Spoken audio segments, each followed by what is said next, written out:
Compañeros de la mesa, ¿qué tienen para contarnos al oído? Muchas cosas, doctor Londoño. Le tenemos datos sobre quien fuera o que usted nos ha comentado esta mañana sería el reemplazo de Barceló. ¿Sí? Sí. ¿O de Bustos? No, de Barceló. De Barceló. De Barceló. De Barceló. No. Bustos Bustos está en Canadá, ¿no? Sí, está en Canadá porque no está en Canadá. Exacto. Entonces se quedó en Canadá. ¿Cuánto tiempo lleva Bustos en Canadá? No, de noviembre. Pasando la temporada más amable del invierno canadiense. Del invierno canadiense. Claro. Y entonces ahora le viene la primavera y allá se queda viviendo en el Canadá con el producto del dinero que ganó aquí en la corte, porque en la corte se gana mucho dinero. Nos decía alguien en risa, recordando un viejo chiste, que un magistrado de la corte estaba en su despacho y le dijeron: doctor, que está listo su cheque. Y dijo: ¿cómo? ¿Y es que aquí también pagan? Bueno, muy bien. Ese es el chiste. Aquí también pagan. El negociado que se ha hecho desde la Corte Suprema de Justicia. Los acusados están en la cárcel, ¿no? Esto no es un chisme ni es una calumnia. ¿Están en la cárcel o están fugitivos en el Canadá?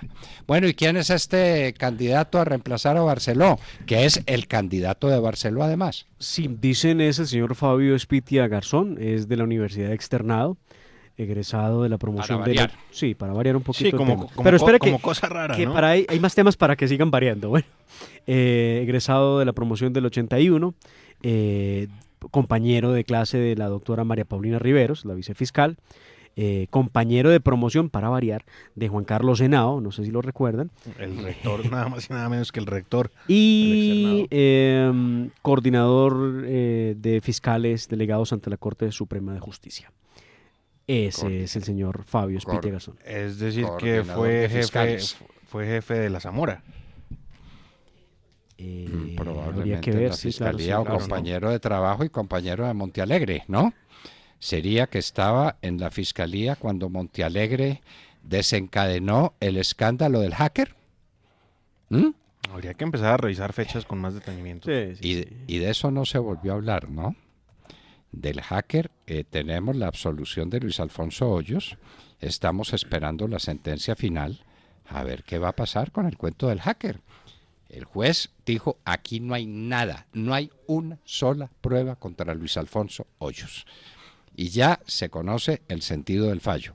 El fallo lo vamos a conocer en este mes de marzo, ¿no? Pero además el hacker dijo que no dijo lo que dijo, ¿no? Sí, Sí, El además. claro. Sí, claro, además de eso. El hacker ahora resulta que no dijo lo que él dijo en su momento, en todo en medio de este proceso.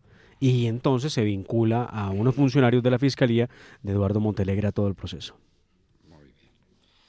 Bueno, y yo me sigo preguntando, amigos, cómo el país se queda impasible ante la crisis cafetera. Este debiera ser el tema nacional, el gran escándalo nacional. El gerente de la federación ahí está proponiendo cosas pues que pueden ser alivios para un momento, diciendo que el precio del café colombiano no debe depender de la bolsa de Nueva York. Entonces, ¿por qué no depende? Si lo meten en la misma bolsa, si es la propia federación la que lo mete en la misma bolsa, vendiéndole el café colombiano a los mismos tostadores que concurren a la bolsa de Nueva York. Solución: sacar realmente el café colombiano de la mezcla y vender café colombiano en todos los lugares del mundo, empezando por Colombia. Sí, y a su valor dando margen. Es que vender a pérdida es muy difícil, doctor. Bueno, no es sostenible, y los cafeteros no tienen con qué pagar la deuda que pesa sobre sus hombros, no tienen con qué. Ni van a tener con qué seguir manteniendo los cafetales, ni reponiendo los cafetales cuya vida útil se extingue, ni manteniendo la producción de 14 millones de sacos. Ni los impuestos de los colombianos alcanzan para seguir subsidiando al sector cafetero. Que no lo están, esa es pues, otra. bueno, en fin, esa es una historia larga, pero al sector cafetero le sacaron todo el dinero que tenían. Ustedes no tienen por qué recordar, el Fondo Nacional del Café era una entidad económica más poderosa que Ecopetrol. ¿Están oyendo lo que les digo? Increíble. Más poderosa que Ecopetrol. Bueno, en las épocas de Santos en Londres, ¿no? ¿Qué se hizo de todo ese dinero gigantesco de los cafeteros? Lo evaporaron. ejemplitos así al canto. ¿Qué pasó cuando vino la catástrofe de Armero? ¿Quién resolvió el problema de la catástrofe de Armero? Los cafeteros. Cuando vino la crisis financiera, gigantesca crisis financiera del país en el año 82, ¿con qué dinero se resolvió esa crisis? Con el dinero de los cafeteros. Mejor dicho, esa era la caja menor que tenía el gobierno para resolver todos los problemas que se le ocurrían. Y arruinaron la caficultura colombiana y pusieron a los cafeteros a producir café a pleno sol, lo que es un crimen contra la tierra, un crimen contra la calidad del café, porque había que producir mucho café a ver si eso resultaba rentable. Pero vender café especial en los mercados del mundo, salir con la bolsita de café, este es café del Huila, café de Pitalito, distinto, especial, y venderlo puerta a puerta, mercado a mercado. Decían, no, es que eso es muy difícil. Es que esa es la tarea que hay que hacer. Y yo decía, de manera que somos capaces de vender cocaína y no somos capaces de vender café. La maldita cocaína sí somos capaces de comercializarla. Y el bendito café, ese no somos capaces de venderlo. Vaya, vaya, vaya. Y ahí está el problema. El problema es la ruina de cerca de 600 municipios del país. ¿Ustedes saben lo que eso significa desde el punto de vista social? ¿Desde el punto de vista político? 500.000 familias, doctor Londoño. 500.000 familias. Que viven directamente del grano. Directamente del grano. Vaya a un municipio cafetero, vaya a Pensilvania, Caldas, y pregunte, ¿quiénes viven del café? No, es que el señor tiene una latonería. ¿Y a quién le vende el producto de su trabajo? Y el carpintero. Y hasta la prostituta, ¿de qué vive? El municipio cafetero vive absolutamente de la producción cafetera. Sí, muy complicado el panorama del sector cafetero. Vamos a ver cuáles son las... Del sector cafetero del país. ¿Les puedo hablar de otros panoramas que también están complicados? Oigan, ustedes prepárense porque el jueves 7 de marzo es la audiencia en la Corte Constitucional sobre el tema del glifosato, de lo que hablaba Sergio esta mañana en su noticia a propósito de la muerte de un hombre de la policía y la mutilación de dos hombres más de erradicadores. Sí, 11 policías heridos, ¿no? En Tumaco, ¿verdad? Personas heridas. En Tumaco. Señor, en área rural de Tumaco. Bueno, pues el 7 de marzo será la audiencia. Se había discutido mucho sobre si se tenía que mover o no ese día, porque el doctor Alberto Rojas Ríos, el ponente y que le hace seguimiento a este tema de la sentencia T-236 de 2017, estaba enfermo, entonces no iba a poder asistir, entonces no sabían si hacían o no audiencia. En últimas, sí iba a ser audiencia jueves 7 de marzo. De buena fuente tenemos que el gobierno nacional, en cabeza del ministro de la Defensa, el doctor Guillermo Botero, y uno de sus viceministros, tienen un verdadero arsenal de defensa al uso del glifosato para erradicar los cultivos ilícitos en Colombia. Pero también, de buena fuente, ciertos sectores sociales que llaman en Colombia ya están sacando estudios para demostrar cómo el glifosato no está siendo controlado ni siquiera en el uso de cultivos ilícitos. O sea, que pudieran presentar ideas como para que la Corte diga, bueno, hay que también controlar el uso del glifosato en el cultivo de caña, en el de arroz, en el de plátano. En todo. El de café, el de café. Eso se llama Roundup. Vaya a cualquier sitio donde le vendan productos para el campo en cualquier parte y pregunte por Roundup. El caso, doctor Fernando, es que en la Corte ahí se dice mayoría para poder darle la puerta, dejar la puerta abierta para que se haga la fumigación aérea. Ojalá no pase lo que ya ocurrió con esa sentencia que les acabo de mencionar, que dice, pueden utilizar glifosato, pero no cojan el tarro del glifosato, que es muy difícil, ¿no? Esa cantidad son 4 pasos los que tiene que cumplir el Estado para poder hacer uso del glifosato. Entre ellos, hacerle consulta a la comunidad donde se va a fumigar. Pero ¿a quiénes? A los cocaleros. A los tigres, no, por eso, claro, a los pocos cocaleros que hay en la región, a los tigres y a los micos, les van a hacer consulta. Quieren fumigación con glifosato. Este es un país ridículo, este es un país grotesco. Si no hay fumigación con glifosato, la coca nos comió como nos está comiendo. Nos está comiendo. Este es un país lleno de coca. Un mar de coca, lo dijo el Procurador General de la Nación un día. Bueno, y eso por un por lado. culpa de la Corte Constitucional y de la incapacidad del gobierno para afrontar la responsabilidad. Con el presidente Uribe fumigamos con glifosato hasta que supo a cacho. A ver, díganos dónde hay un enfermo de cáncer o dónde hay un muerto por glifosato. Muéstrenos dónde. Pues tema que se tendrá que resolver en los estrados judiciales y otros temas que también se están ventilando allí. El tema de la denuncia contra el señor Petro por injuria y calumnia, una denuncia que presentó la vicepresidenta Marta Lucía Ramírez, pero el senador Petro presentó una excusa médica de su psiquiatra con una incapacidad de 4 días. No, pero debe ser incapacidad permanente. Sí, pero mire lo que pasa, lo que pasa. El senador John Milton Rodríguez dice, hombre, nos informan de la Corte Suprema que no podía atender la audiencia, otra audiencia del partido Colombia Justas Libres, por habernos injuriado y calumniado, dice, porque estaba incapacitado, pero le dice el senador Milton Rodríguez, pero entiendo que sí asistió a Comisión Primera de Senado, ¿mintió? Entonces, claro, incapacitado para ir a la Corte Suprema, pero no incapacitado para atender la Comisión Psiquiátricamente no estaba en posibilidades de atender una audiencia, pero sí estaba en posibilidades psiquiátricamente de ir a debatir leyes. Ahora, hay que decir que no es que el psiquiatra le haya dicho a Petro que está loco, no. Es que por 4 días le cayó mal un medicamento que le fue suministrado y entonces tenía una incapacidad psiquiátrica, pero no es que esté loco, no se asuste. Claro, no, un medicamento psiquiátrico, seguramente. A pesar de que pueda escribir con todos los errores de ortografía y de faltas de concordancia en lo que quiere expresar en los trinos, sí, sobre todo no tiene nada que ver, sí, eso no tiene nada que ver. Pues loco está hace mucho tiempo. Pues ahí cayó redondito. Óigame, Demar, hablando de juicios, ¿qué hay del juicio por el Fogafín? Uy. Porque una persona muy cercana a sus afectos, la senadora Paola Fonsecón. Fonsecón, Fogafín. Ay, Dios mío, discúlpeme. Ya uno con las siglas se enreda. Es que son muchas. El llamado Fondo de Seguridad y Convivencia, Fonsecón, que dedicó su plata no a lo que dice la ley que la debe dedicar, que es a la seguridad y al mantenimiento del orden público.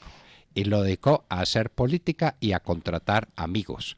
Y ahí están acusados el señor Cristo, el señor Rivera y por ahí derecho todos los ministros de gobierno que dedicaron la plata de Fonsecón a lo que no la debían dedicar. ¿Qué hay de ese proceso? Pues está muy quietico en la Procuraduría.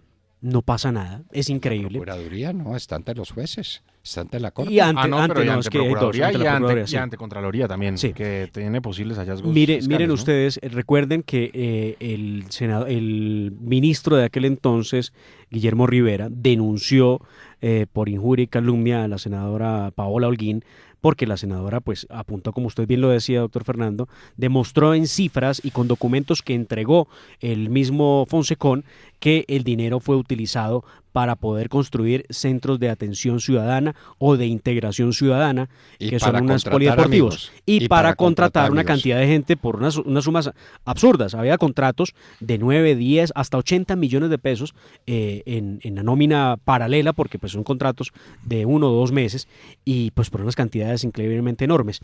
Pues, ¿qué ocurrió? En la audiencia, el ministro esperaba que la senadora Paola Holguín aceptara que lo había injuriado y lo había calumniado, fue por lana y salió trasquilado. La senadora dijo, no, me reafirmo, aquí está mi soporte documental, yo no he dicho ninguna mentira, todo está aquí consignado. Y ahora propongo que se investigue inmediatamente a los ministros porque están diciendo que yo falto a la verdad, lo que no es cierto. Y pero los ministros del gobierno de Santos, ¿no? Hay que recordar. Además están cometiendo un peculado porque están dedicando un dinero que deben dedicar a la seguridad y al mantenimiento del orden público a contratar amigos para hacer campañas políticas. Eso es un peculado. Pues ahí los vemos. Cristo y Rivera debían estar en la cárcel, los dos. Recuerde que por los manejos de Fonsecón. Ella hizo un seguimiento a los distintos centros de integración ciudadana que hay en el país, y muchos de esos centros de integración ciudadana, que a los que los oyentes que de pronto no saben de qué se trata, son unos polideportivos que se llaman así, Centros de Integración Ciudadana, unos polideportivos que costaban, de acuerdo a Planeación Nacional, 400, 350 y 400 millones de pesos. Y de acuerdo al Ministerio y de acuerdo a Fonsecón, esos costos se elevaron a entre 800 y 1.200 millones de pesos. O sea que prácticamente hablamos de sobrecostos del doble y más del doble de lo que costaba cada centro de integración ciudadana. Al final de cuentas, doctor Fernando, el proceso se supone que avanza, la senadora ha estado muy pendiente de lo que pasa en Procuraduría, pero es increíble cómo ese y otros asuntos no se mueven. No se mueven. Entonces, por alguna extraña razón. No sé si usted quiera pensar si pronto hay magistrados que son santistas o de pronto en la Procuraduría a alguien no le interese. No sé. Pero no sé. Hágame el favor. Pues hágame el favor. Mira. Lo que se va a encontrar cuando hagan de verdad a fondo una investigación sobre el uso de los dineros de Fonsecon, que, repetimos, es una porción de todos los contratos de obra que se hacen en Colombia, ¿no? Que tienen que ir a ese fondo, sí, que lo maneja el ministro de Gobierno, el ministro del Interior, y el ministro del Interior no lo puede dedicar sino a temas de seguridad y de orden público.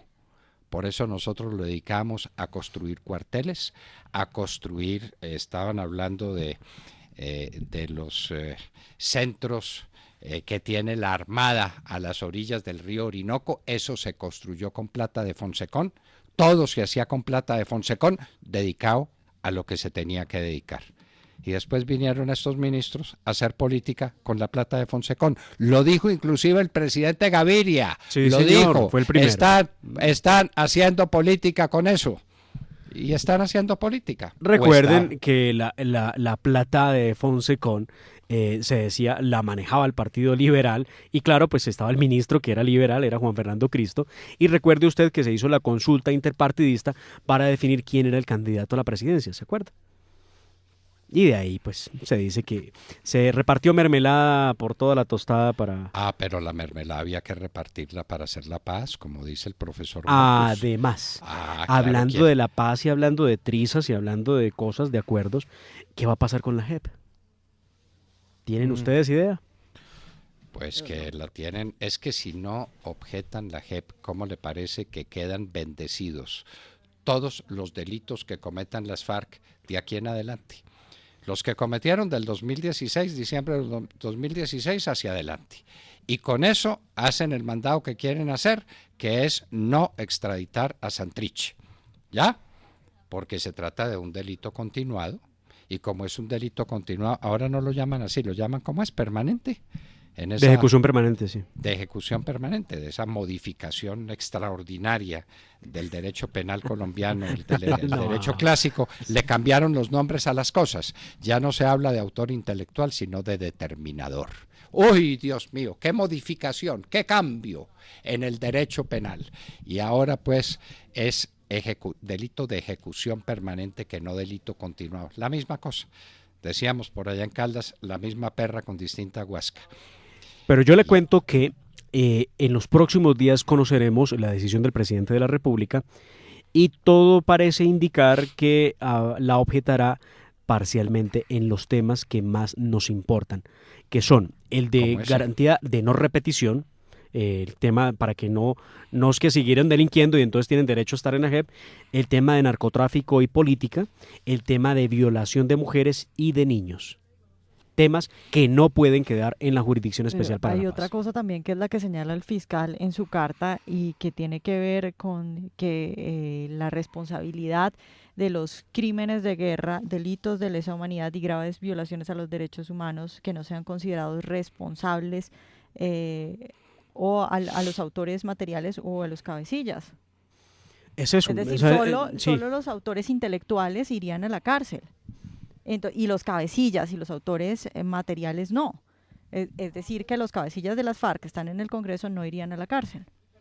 Pues que ya eso es lo que dice no el fiscal. Que no van a la cárcel, sino que van al Congreso. Sí. El caso es que todo parece indicar que el presidente Iván Duque objetará parcialmente la ley estatutaria para la paz. Seguramente este sea un mensaje para decir a los que creen que es que quiere acabar con la JEP, que no lo va a hacer así, que la JEP pues va a funcionar, pero funcionará con las reglas precisas y no con ese boquete que abrieron allí para que todos quepan. Sí, los violadores, los homicidas, los narcotraficantes, y es lo que está pasando. Recuerde usted, si alguien delinquió en en un hecho de ejecución permanente antes de la firma del acuerdo y sigue delinquiendo después del acuerdo, tiene derecho a estar en la JEP, lo que no es practicable. Y yo me sigo preguntando por qué no se discute la vergüenza de que la JEP, que es supuestamente un alto tribunal de justicia de Colombia, haya sido nombrada por 3 extranjeros, vinculados, curiosamente, a grandes movimientos terroristas del continente. Pero ¿eso no le parece una vergüenza a todos estos nacionalistas?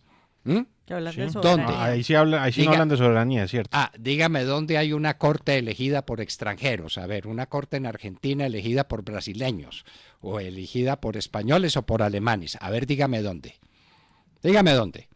Un país ha soportado semejante ignominia de tener una corte nombrada por extranjeros. La JEP es el caso. Pero tranquilos. Los 3, los que hacían mayoría, extranjeros. De resto, ¿cómo le parece una farmacéutica colombiana? Muy importante, sí. Nombrando los magistrados de la Corte, una farmacéutica.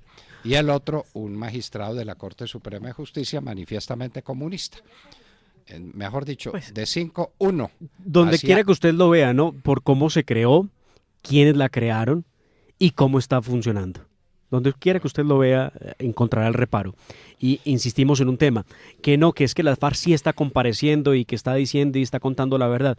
No digan mentiras. Mire, la revista Semana, que tuvo acceso a las declaraciones de Timochenko en la audiencia, que fue reservada durante casi 8 horas, reveló que Timochenko habló de cómo nació, dónde nació, quiénes eran sus papás y que llevaba 40 años en la guerrilla. Eso fue lo único que aportó de verdad. Y lo que dijo al final fue, y mire, el gobierno ha cumplido e hizo una lista, un memorial de agravios, y dijo, mire, en esto no cumple el gobierno. ¿Y eso es una audiencia para aportar verdad? Ay, Dios mío, por Dios. Bueno, ¿y qué se hace con la gasolina en Venezuela? ¿Qué se hace la gasolina? Ahí hay un tema delicadísimo, porque esa gasolina se viene para Colombia. ¿Cómo se viene para Colombia? ¿Cómo es ese mercado? Nos lo contará Ervin Hoyos en un minuto. Y hablábamos con ustedes al oído. 7:45.